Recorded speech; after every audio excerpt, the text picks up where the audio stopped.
Good morning. The year was 1946, 1 year after the war. 39 years before Richard Ramirez paralyzed Los Angeles with fear, a sleepy town called Texarkana suffered the same fate. The Texarkana moonlight murders had this small town gripped with fear, and we still don't know who was responsible.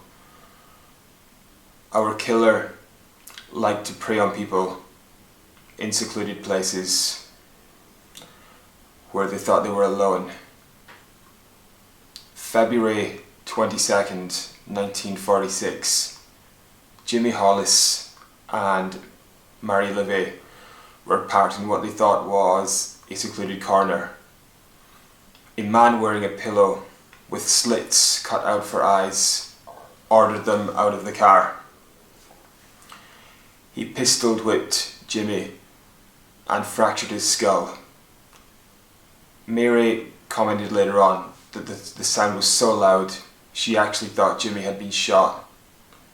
Once he was finished with Jimmy, he then pistol whipped Mary and he sexually assaulted her with the rifle.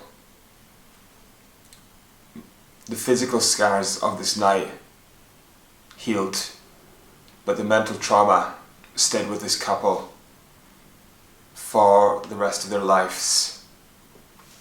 But our next couple weren't so lucky.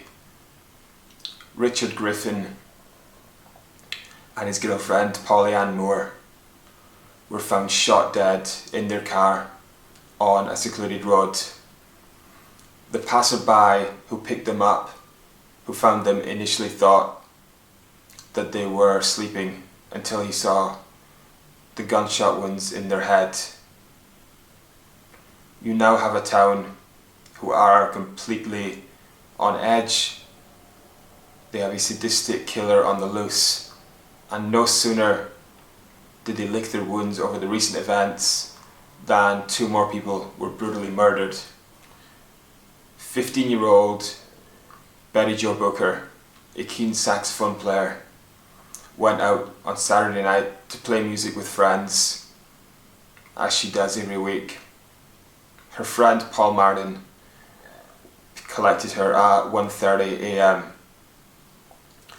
Paul Martin was found dead by the side of the road, shot 4 times. Betty Jo Booker's body was found a few hours later, 2 miles from the body of Paul Martin. She had been shot once in the chest and once in the head. The only lead the police had right now, after 4 killings and 2 attempted murders, was that the killer used a .32 caliber gun.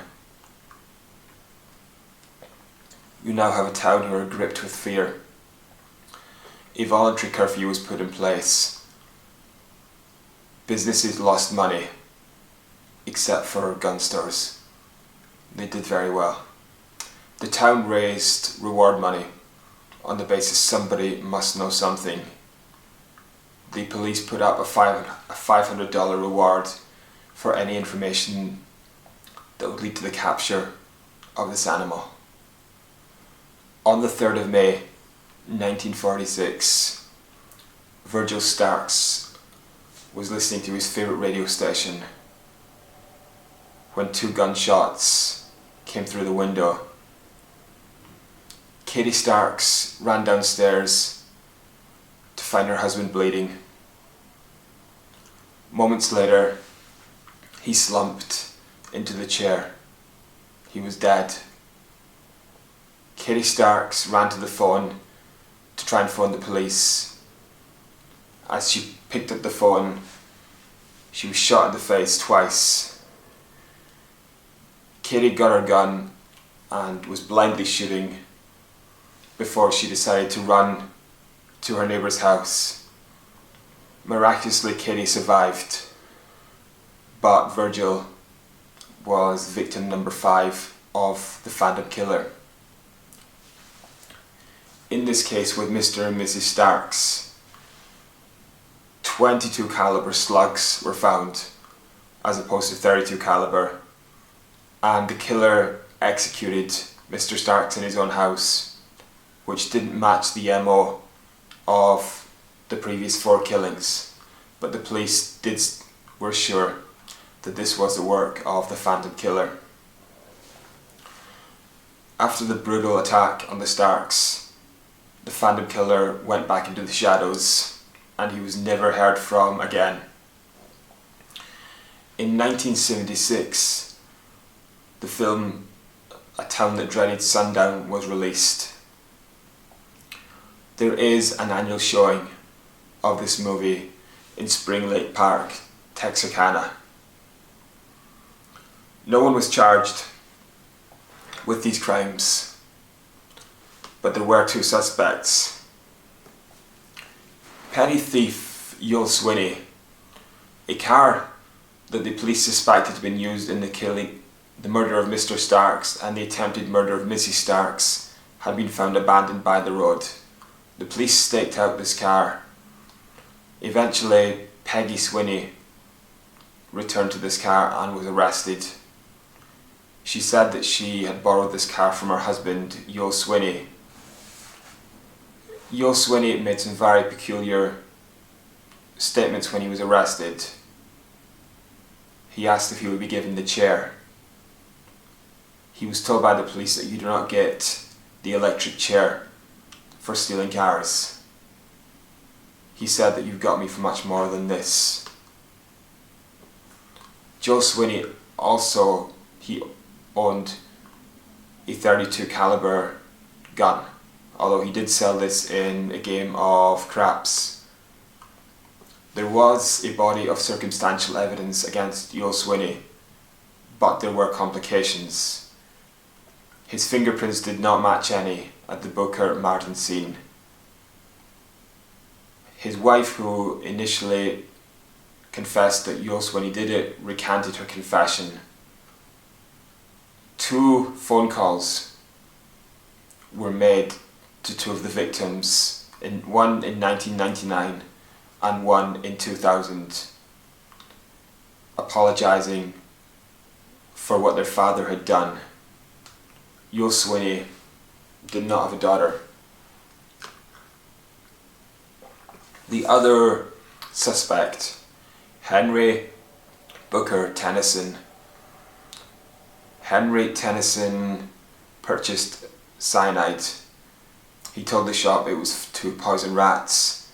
He digested the cyanide, and at 18 years old, he was dead. Mr. Tennyson left a lengthy suicide note. In the note, he did say, "Why did I take my own life? Well, when you committed 2 double murders, you would too. Yes, I did kill Betty Jo Booker and Paul Martin in the city park that night and killed Mr. Starks. I tried to get Mrs. Starks too.